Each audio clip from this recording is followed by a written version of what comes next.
Ang walang kapantay na martial god, unang yugto. Kabanata 1436, mayabang na nagmamalaki. 6. Sigaw ng Crown Prince habang pinapanood si Lin Feng na hiniwa siya sa dalawa.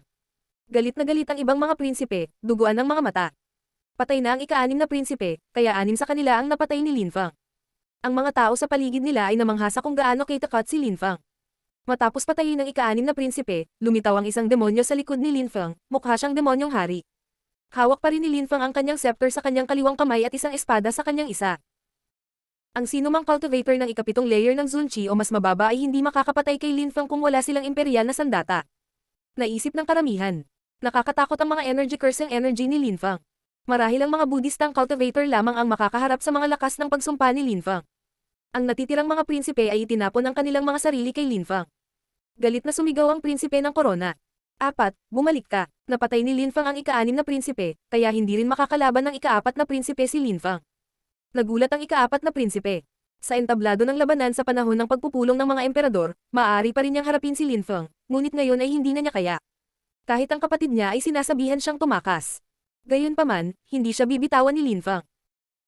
Inihagis niya ang kanyang sarili sa ika-4 na prinsipe gamit ang hangin at walang laman na enerhiya sa kalawakan. Lumitaw ang kanyang mga anino sa lahat ng dako, kaya walang makakakita kung sino ang tunay na Lin Feng. Galit na galit ang prinsipe ng korona. Nagsimulang umungol ang mga dragon habang inilabas niya ang isang cetro. Iyon ang kanilang imperial na sandata, ang cetro ni Tianlong. Nawasak ang mga anino ni Lin Feng, ngunit nanatili ang tunay. Tumibok ang puso ng koro ng prinsipe. Bigla siyang lumingon at nakita niya na 1,000 metro ang layo sa ika-4 na prinsipe, may nakasisilaw na liwanag. 4. Tumakbo. Sigaw ng Crown Prince. Naramdaman na ng ika-4 na prinsipe ang lakas sa likod niya. Tumaas ang buhok niya at namutla ang mukha niya. Gusto niyang tumakas pero hindi siya makagalaw dahil natulala siya. Mamatay. Biglang tumalikod ang pang-4 na prinsipe at lumaki ang mga braso niya ng kaliskis ng dragon. Slash. Pinutol ng espada ni Lin Feng ang kanyang katawan sa dalawa. Bumagsak mula sa langit ang katawan ng ika-4 na prinsipe habang mabilis na kinuha ni Lin Feng ang kanyang singsing.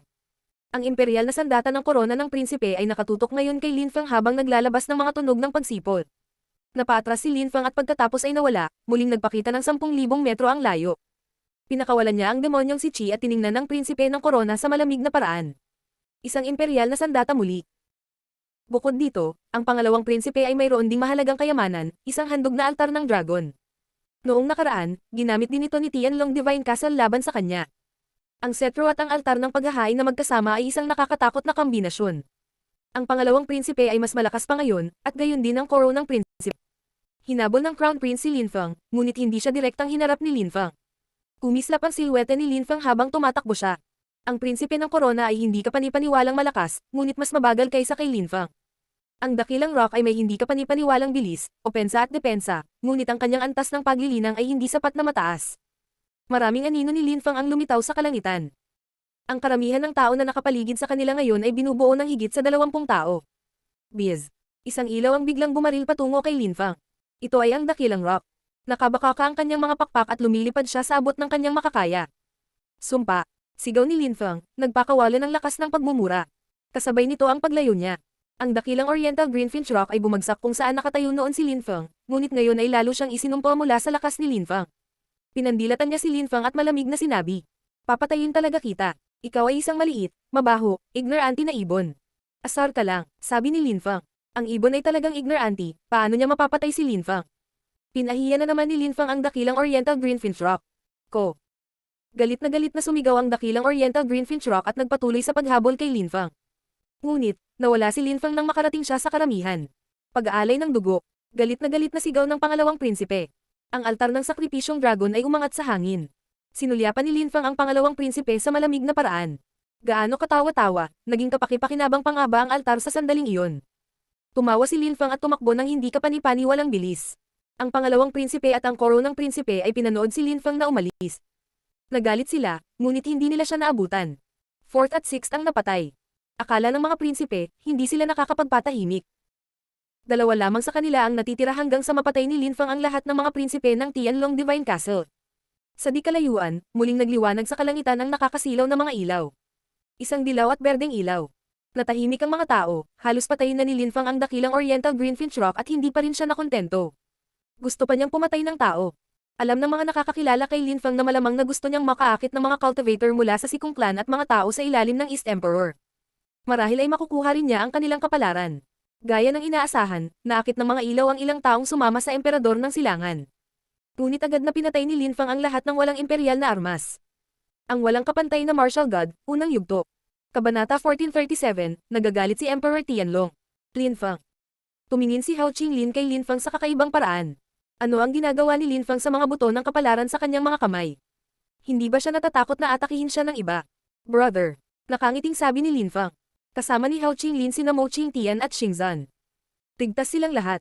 Si Hao Qinglin ay nakalusot na sa ikasyam na layer ng Zunqi at mayroon siyang imperial na sandata. Kapag kasama niya, walang maaring mangyari kina Mo Qingtian at Xingzan. 3 taon na sila doon. Sa panahong iyon, si Hao Qinglin ay nakalusot sa ikasyam na layer ng Zunqi, si Mo Qingtian sa ikapito at Xingzan sa ika-6. Lin Feng, anong ginagawa mo? Tanong ni Xingzan, na sinulyapan ang mga buto ng tadhana.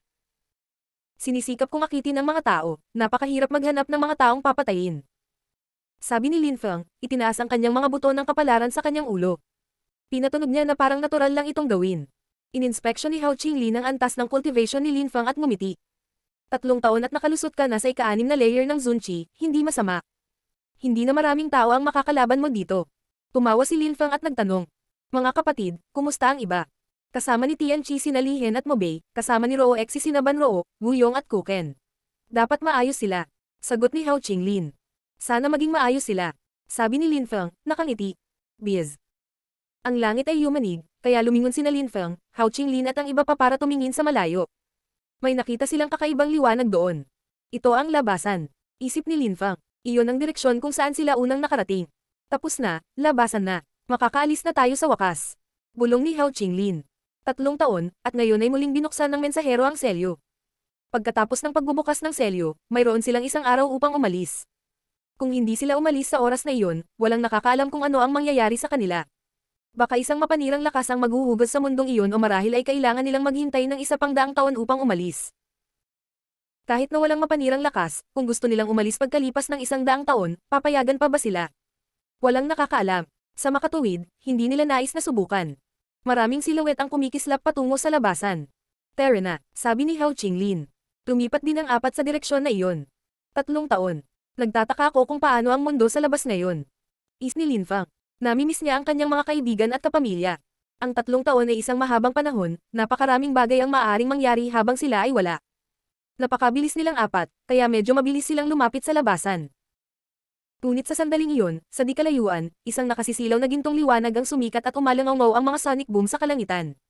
Si Roo Exi at ang ibon. Napansin ni Hao Qinglin. Ang kanyang imperial na sandata ay kumikinang habang siya ay lumilipad patungo sa kanila. Mabahong ibon. Isip ni Lin Feng habang sinusundan niya si Hao Qinglin, tumatalon papunta sa kanyang napakalaking espada. Mo Pang, dapat gusto mong mamatay. Galit na sigaw ni Hao Qinglin. Si Ban Roo ay nababalot na sa sarili niyang dugo. Ang dakilang Oriental Greenfinch Rock ay lumingon sa kanyang ulo at nakita ang reincarnation energies na umaabot sa kanya. Slash, slash. Ibinaba ng dakilang rock ang kanyang mga pakpak at lumipad patungo sa Hao Qinglin. Dumating din si Lin Feng kasama si Hao Qinglin, hawak ang kanyang sumpang setro at sumigaw. Mabahong ibon, mamatay ka. Ang lakas ng pagmumura ay nakapalibot sa katawan ni Mo Pang, na naging kulay abo ng kaunti. Muli niyang itinapakpak ang kanyang mga pakpak, gustong makatakas ngayon. Mamatay mamatay mamatay. Sigaw ni Lin Feng. Ginamit niya ang kanyang buong lakas para salakayin ang dakilang rock. Ang silhouette ni Hao Qinglin ay kumikislap habang mabilis niyang sinalakay ang ibon gamit ang reincarnation energies. Ang dakilang rock ay nagbigay ng isang kakilakilabot na tili sa ilalim ng magkasanib na presyon. Biz. Pinrotektahan niya ang kanyang sarili gamit ang isang pakpak at ikinumpas ang isa pa para itulak ang sarili patungo sa labasan. Reincarnation Death. Sigaw ni Hao Qinglin. Pinalibutan ng reincarnation sword energies ang Great Rock, na nagpabagal sa kanya habang papalapit siya sa labasan. Pagkatapos ay tumalon si Hao Qinglin at halos nakabuntot siya sa kanyang paglabas sa mundo. Alam niyang pagkaalis ng ibon, nasa kabilang panig si Emperor Pang. Pagkatapos ay hindi na siya magkakaroon ng isa pang pagkakataon upang patayin ang ibon. Ban Roo. Ilang silweta ang kumikislap. Naka-crossleg si Ban Roo, sinusubukang gamutin ang kanyang mga sugat. Dumating si Lin Feng sa tabi niya at naglabas ng life energies para tumulong. Binuksan niya ang kanyang mga mata at tumanggo kay Lin Feng. Ano ang nangyayari? Sigaw ni Tianqi matapos niyang maramdaman na nasugatan si Ban Roo. Gumamit ng imperial weapon ang mabahong ibong iyon at nasugatan siya. Malamig na sagot ni Xingzan.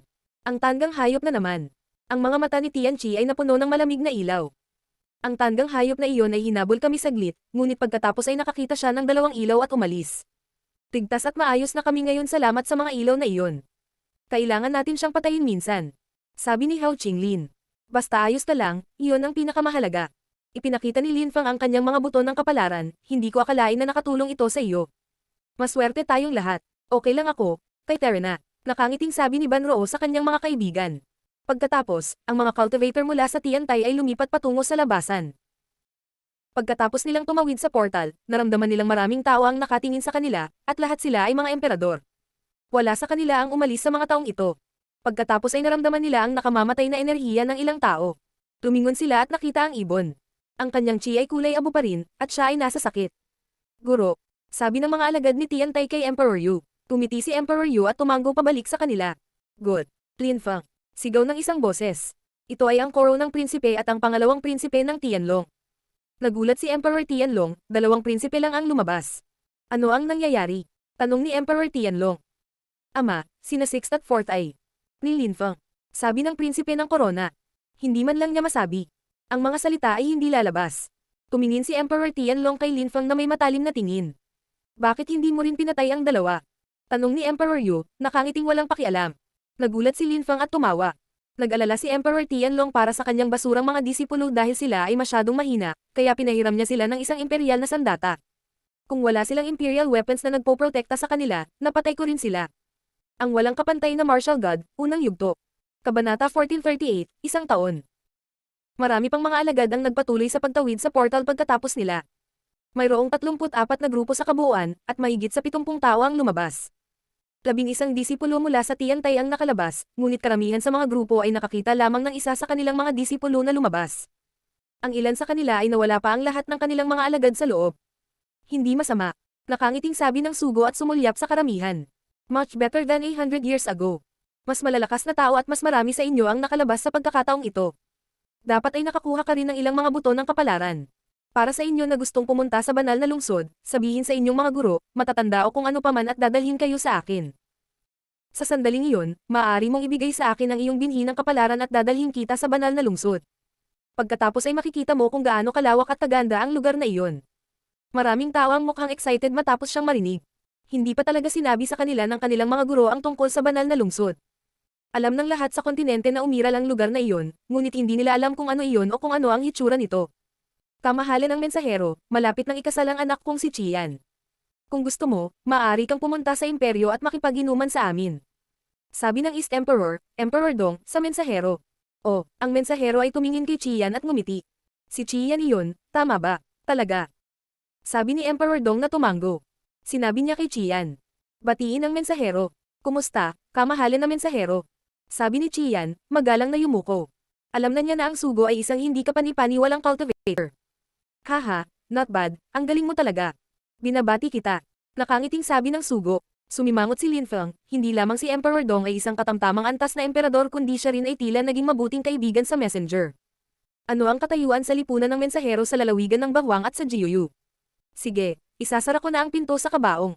Tapos na tayo sa ngayon, para makaalis na ang lahat. Sabi ng sugo habang isinasara ang pinto. Tara na, sabi ni Emperor Yu. Tapos, umalis na sila. Umalis na rin sina Emperor Pang at Mo Pang. Pagkatapos ay sina Emperor Qi, Tianlong at lahat ng iba pa. Biz. Matapos marating ni Emperor Yu at ng kanyang mga alagad ang gilid ng dagat ng Huang, lumitaw ang isang bitak sa kalangitan at lumipad sila dito. Nagkaroon ng malakas na hangin na nagmumula sa bitak na iyon at ito ay itim sa loob. Pagkaraan ng ilang sandali, sinira ni Emperor Yu ang bitak at muli silang lumitaw sa itaas ng hilagang bahagi ng Bahwang. Nakakatakot ang bilis. Isip ni Lin Feng. Nag-teleport sila sa hindi kapani-paniwalang distansya. At saka, parang umiiwas sa pag-atake ang kanilang guro. Naramdaman niyang sinalakay sila ni Emperor Tianlong at Emperor Qi habang nagte-teleport sila. Pero walang sinabi si Emperor Yu. Tila kahit na pagkatapos ng pagpupulong ng mga emperador, ang sitwasyon ay hindi mas mahusay sa Bahwang. Pagkatapos ng pagpupulong ng mga emperador, ang sitwasyon ay magiging talagang nakakatakot para sa lahat sa Bahwang. Sa panahon ng pagpupulong ng mga emperador, may mga tuntunin na dapat igalang, ngunit ngayon ay wala nang nagmamalasakit. Isip ni Lin Feng. Malamang na magsisimula na ring makipaglaban ang mga emperador. Makalipas ang maikling panahon, nakarating na sila sa Tiantai. Lahat ng tao sa Tiantai ay nagtaas ng ulo upang makita kung sino ito. Bumalik na sila. 3 taon na silang nawala, at sa wakas, nakabalik silang lahat, ligtas at maayos. Lin Feng. Itinapon ng dalawang magagandang babae ang kanilang mga sarili kay Lin Feng. Sina Mengqing at Qiu Yuzin ay nasa sabik na sa wakas ay makita na ang kanilang kasintahan ay bumalik. Mengqing, Yuzin. Sabi ni Lin Feng, tumatakbo din sa kanila. Lumuhad siya sa harapan nila at niyakap sila. Hindi na nila kailangan pang magsalita, sapat na ang yakap sa ngayon. Emperor Yu, sabi ng iba. Dalawang silweta ang lumitaw mula sa langit ni Tian Tai sa sandaling iyon. Si Emperor Tianlong at Emperor Qi iyon. Anong ginagawa niyo dito? Walang pakialam na tanong ni Emperor Yu. Ang 11 direktang disipulo ng Tian Tai ay napakalakas, kahit isa sa kanila ay hindi namatay sa pagpupulong ng mga emperador. Ngayong tapos na ang pulong ng mga emperador, ilan sa kanila ang mapoprotektahan mo?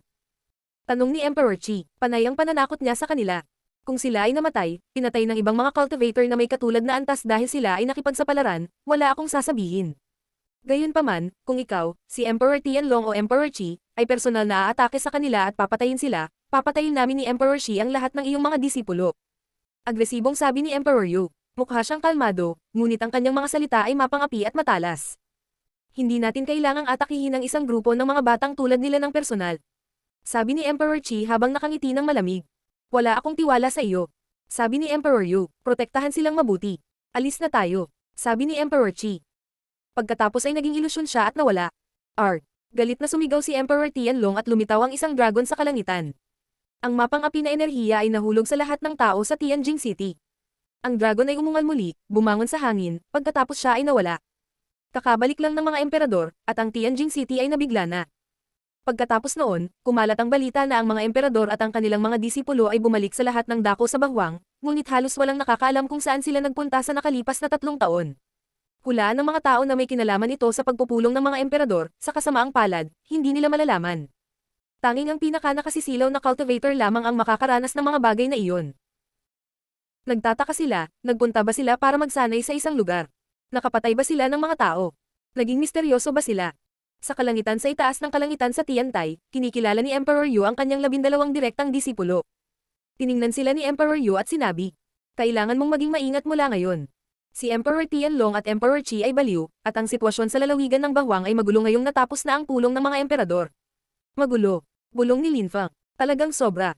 Naaalala mo pa ba ang Imperial Assassin Union?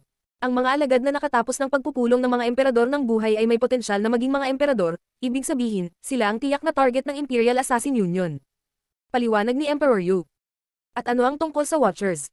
Napakahiwaga din nila. Kaya ba nilang payagan ang probinsya na maging ganito kagulo? Paano kung gusto ng Imperial Assassin Union ang mga buto ng ating kapalaran? Isip ni Lin Feng. Ang isang magulong sitwasyon ay minsan kailangan para sa katatagan sa huli. Maging vigilant ka lang sa ngayon, yun lang. Hindi ito ang katapusan ng mundo. Nakangiting sabi ni Mo Chen. Sinisikap niyang pasayahin ang mga kapwa alagad. Sa mga oras ng kaguluhan, nagbago ang mga bagay, para sa mabuti o para sa mas masahol pa. Paano ang banal na lungsod? Bulong ni Lin Feng. Hindi pa nababanggit ng kanyang guro ang banal na lungsod. Sila ay gumawa ng mahusay na pagsisikap upang makakuha ng mga buto ng kapalaran sa dagat ng Huang upang makapunta sa banal na lungsod pagkatapos ng lahat. Narinig ni Emperor Yu ang bulong ni Lin Feng. Nanatili siyang tahimik ng ilang segundo bago sinabing, sa 1 taon, dalhin mo sa akin ang mga binhi ng iyong kapalaran at dadalhin kita sa banal na lungsod. Sa anumang kaso, dagdag ni Emperor Yu, kakaibang paraan ng tingin ng mga tao sa kanya, parang may inaalala pa rin si Emperor Yu. 1 taon lang, bulong ni Lin Feng. Bumibilis ang tibok ng puso niya. Iniisip niya kung may mangyayaring hindi kapani-paniwala sa loob ng 1 taon. Ang walang kapantay na martial god, unang yugto. Kabanata 1439, Zia Tianfan. May umambon na lumulutang sa tuktok ng hagdanan sa Tian Tai. Naroon si Lin Feng, lumalaban muli sa sarili niyang ilusyon. Boom! Tumunog ang mga pagsabog at si Lin Feng ay itinulak palayo. Puno siya ng pawis at panay ang tingin sa sarili. Kung hindi ako gagamit ng abstruse energies para labanan ang sarili ko, hindi ako magkakaroon ng pagkakataon. Siya ay 100 beses na mas malakas kaysa sa akin. Kailangan kong i-condense ang puwersa ng lupa at langit ng mas mabuti bago ako manalo. Sinabi sa akin ng aking guro na kung naiintindihan ko ng maayos ang puwersa ng lupa at langit, tiyak na magiging emperador ako. Isip ni Lin Feng. Ang bawat palapag ay pareho, isa pang mas malakas na katapat. Naisip ni Lin Feng na kung makapasa siya sa mga pagsusulit, makakahanap siya ng magandang lugar na may mga kultibasyon na kayamanan, ngunit sa katunayan walang ganoong bagay. Ang gusto ni Emperor Yu na maunawaan nila ay na kung hindi nila lampasan ang kanilang sarili ng walang tigil, hihinto sila sa pagiging mas malakas. Ang pagsubok na sinusubukang ipasa ni Lin Feng ay nilayon upang mas maituro sa kanila ang puwersa ng lupa at langit. Mahirap maging emperador. Siguro pagkatapos ng katapat na ito, kailangan kong talunin muli ang aking sarili, ngunit 1,000 beses na mas malakas. Isip ni Lin Feng. Tumayo siya at ipinagpatuloy ang pakikipaglaban sa sarili. Lin Feng, magpahinga ka na, sabi ni Meng Qing nang makita niyang hindi sumusuko si Lin Feng. Sige. Sabi ni Lin Feng, tumalikod at ngumiti pabalik kay Meng Qing. Saka siya umupo. Ang paglilinang ay isang bagay na iyong nagagawa ng hakbang-hakbang, hindi na kailangang magmadali. Sabi ni Meng Qing, pinunasan ang pawis sa noo ni Lin Feng gamit ang kanyang manggas. Pero hindi na ako makapaghintay. At saka, pagkatapos maging emperador, gusto kong ipanganak mo ang ating anak. Sabi ni Lin Feng. Namula si Meng Qing at sumandal sa kanya. Meng Qing, marumi ako. Sabi ni Lin Feng. Puno na siya ng pawis at hindi pa siya naliligo. Huwag mo nang pansinin iyon. Sabi ni Meng Qing, tila walang pakialam. Lin Feng. Nakangiting sabi ng isang taga 7th floor. Guro, tumayo si Lin Feng at bumaba ng hagdan. Dumating siya sa harap ni Mr. Bai at umupo. Guro, ikaw ay halos isang cultivator sa tuktok ng layer ng Zunchi. Nakangiting sabi ni Lin Feng. Ang kanyang guro ay nalinas na rin ng mga ilaw ng gate ng Tiantai. Nakapasok na siya sa ika-6 na layer ng Zunchi. Bata, huwag mo na akong bulahin. Matatalo mo na ako sa isang suntok ngayon. Nakangiting sagot ni Mr. Bai. Pagkatapos, tumingin siya kay Meng Qing at sinabi, naaalala mo sa akin ang aking guro at ang kanyang kasintahan. Guro at ang kanyang kasintahan. Ulit ni Lin Feng. May asawa na ba si Emperor Shi? Hindi pa niya nakita si Emperor Shi, kaya na-curious siya. Oo, may asawa na rin siya. Napakaganda niya, isang celestial na nilalang. Naiinggit ang lahat sa kanila noon. Nakangiting sabi ni Mr. Bai. Noon, siya ang pinakamagandang babae ni Ganyu, at napakatalino niya. Maraming lalaki ang nanligaw sa kanya, at walang makakatalo sa kanya maliban sa aking guro. Patuloy silang nag-aaway, ngunit patuloy siyang natatalo. Sa wakas, hindi ko alam kung paano, ngunit nagawa ng aking guro na mapaibig siya sa kanya. Nagkatinginan sina Lin Feng at Meng Qing at humajujak. Si Emperor Shi ay mayroon ding mga nakakatawang kwento. Nakipagrelasyon siya sa pinakamagandang babae ni Ganyu. Guro, may sinabi ba sa iyo si Emperor Yu tungkol kay Emperor Shi? Bakit hindi ko siya nakita o narinig tungkol sa kanya? Hindi niya ginawa. Sabi ni Mr. Bai na umiling. Baka umalis kasama ang asawa niya. Hindi maaaring hayaan ni Emperor Shi si Emperor Yu na asikasuhin ang lahat ng mag-isa. Baka nagsasanay talaga si Emperor Shi ng cultivation. Hindi ko alam kung naging cultivation emperor na ang asawa niya. Sabi ni Mr. Bai. Lin Feng, nabalitaan ko na pupunta ka sa Holy City sa loob ng 1 taon. Babalik ka ba sa Tianqi bago iyon? Tanong ni Mr. Bai. Babalik ako minsan. Sabi ni Lin Feng na tumatango. Siya ay nagbabalak na pumunta sa banal na lungsod, ngunit hindi niya alam kung kailan siya babalik pagkatapos ng banal na lungsod, kaya't mayroon siyang mga dapat gawin bago iyon. Meng Qing, gusto kong bumalik sa Zuyu. Sabi ni Lin Feng. 4 na taon na siyang wala sa bahay, kaya kailangan niyang bumalik at makita ang kanyang pamilya. Pagkatapos, pupunta siya kay Ganyu at maghayganti ng ilang tao. Dapat ba akong sumama sa iyo? Tanong ni Meng Qing. Hindi niya direktang sinabi na gusto niyang pumunta. Kinaladkad ni Lin Feng ang kanyang kamay at ngumiti. Sa una ay gusto kong bumalik ka, ngunit napakaraming tao ang gustong pumatay sa akin. Dapat manatili ka sa Tiantai sa ngayon. Babalik ako kaagad. Sige, hihintayin kita. Sabi ni Meng Qing sa malumanay na paraan. Guro, aalis na ako. Sabi ni Lin Feng, tumakaway sa kanyang guro. Pagkatapos, bumalik siya sa hagdan patungo sa Qiu Yuzin at sumunod si Meng Qing. Yuzin, aalis ako saglit. Babalik ako sa loob ng 1 taon. Ikaw at si Meng Qing ay dapat manatili dito at magsanay ng paglilinang. Sabi ni Lin Feng, hinahaplos ang kanyang mukha at nakangiti. Mag-ingat ka, nag-aalala si Qiu Yuzin ngunit hindi nagtanong ng anuman. Huwag kang mag-alala. Sabi ni Lin Feng. Pagkatapos, niyakap niya si Meng Qing at sinabi sa malumanay na paraan. Hintayin niyo ako. Pagkatapos, iniwan ni Lin Feng ang 2 babae at bumangon sa ere. Tumalon siya papunta sa kanyang dambuhalang espada at bumakas sa kalangitan ng buong bilis. Pumunta si Lin Feng sa Tianshu Town sa gitnang bahagi ng Bahwang. Pagkatapos, pumunta siya sa Wen Clan. Malayo si Zuyu sa lalawigan ng Bahwang, kaya kailangan ni Lin Feng ng oras para pabalik-balik. Siya ay patungo sa direksyon ng Tianshu Teleportation Portal. Ang Tianshu Teleportation Portal ay maaaring mag-teleport ng mga cultivator sa kabundukan ng Yunhai sa Zuyu, na makatipid sa kanya ng oras sa pagtakbo sa pagitan ng mga bansa. Sa labas ng Wen Clan, maraming tao doon. Sa isang malawak na entablado, may isang cultivator na nakasuot ng itim na damit na may maraming tao sa paligid niya. Lalo siyang nagmamalaki. 9-3 si Lin Feng. Nagdulot ba ng gulo ang binatang iyon sa Wen Clan? Hindi niya kilala kung sino ang binatang iyon na nakaitim na damit. Lumapag si Lin Feng sa gitna ng karamihan at nakinig sa ilang mga tao na nag-uusap.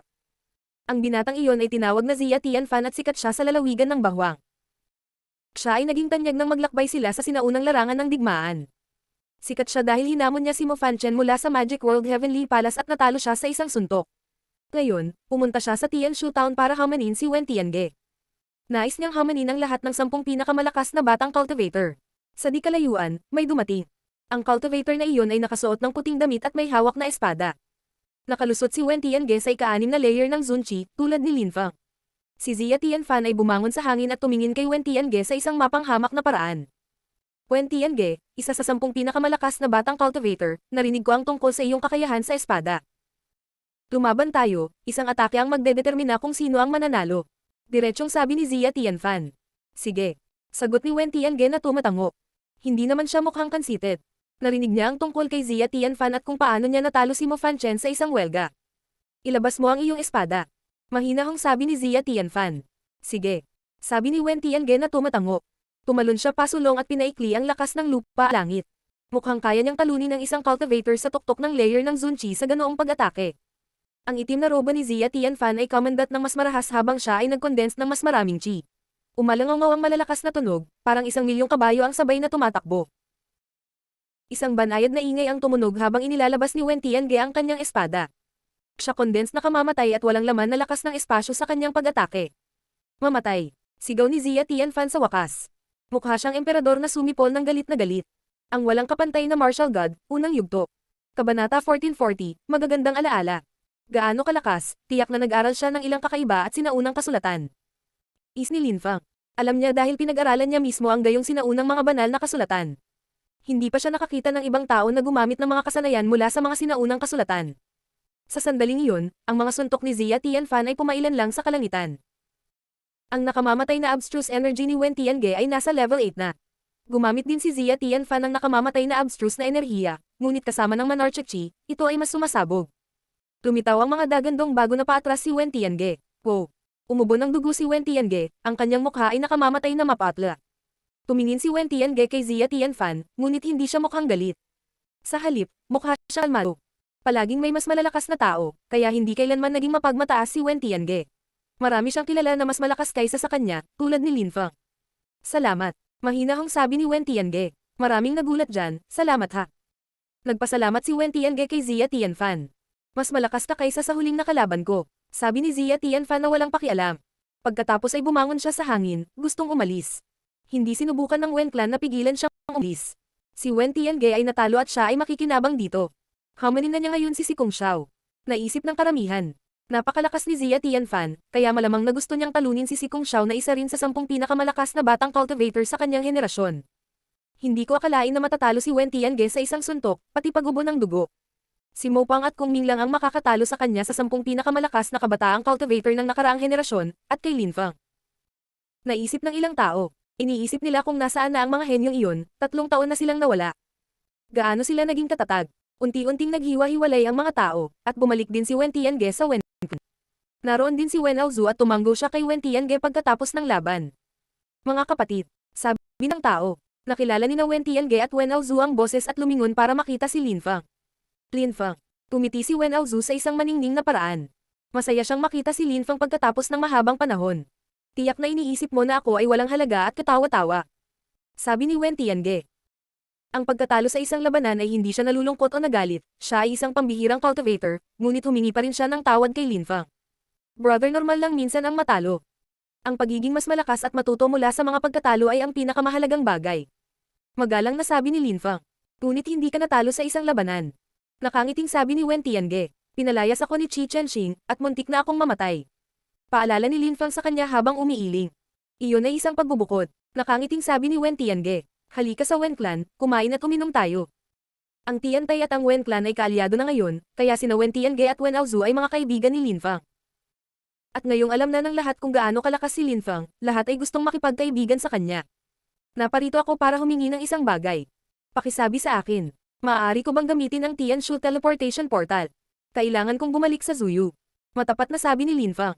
Kumbinsido siya na hindi tatanggihan ng Wen clan ang kanyang kahilingan, marahil ay may kailangan pa siyang bayaran. Siyempre kaya mo, wala namang problema. Sabi ni Wen Tiange na masayang nakangiti. Ngunit kailangan mong uminom at makakain sa amin kung gayon. Hindi pwede, nagmamadali ako. Babalik ako at tatanggapin kita sa iyong alok, kung hindi mo tatutol. Nanatiling tahimik si Wen Tiange, may sasabihin sana siya nang sabihin ni Wen Aozu. Linfeng, kung gusto mong umuwi at makita ang iyong pamilya, babalik ako sa iyo.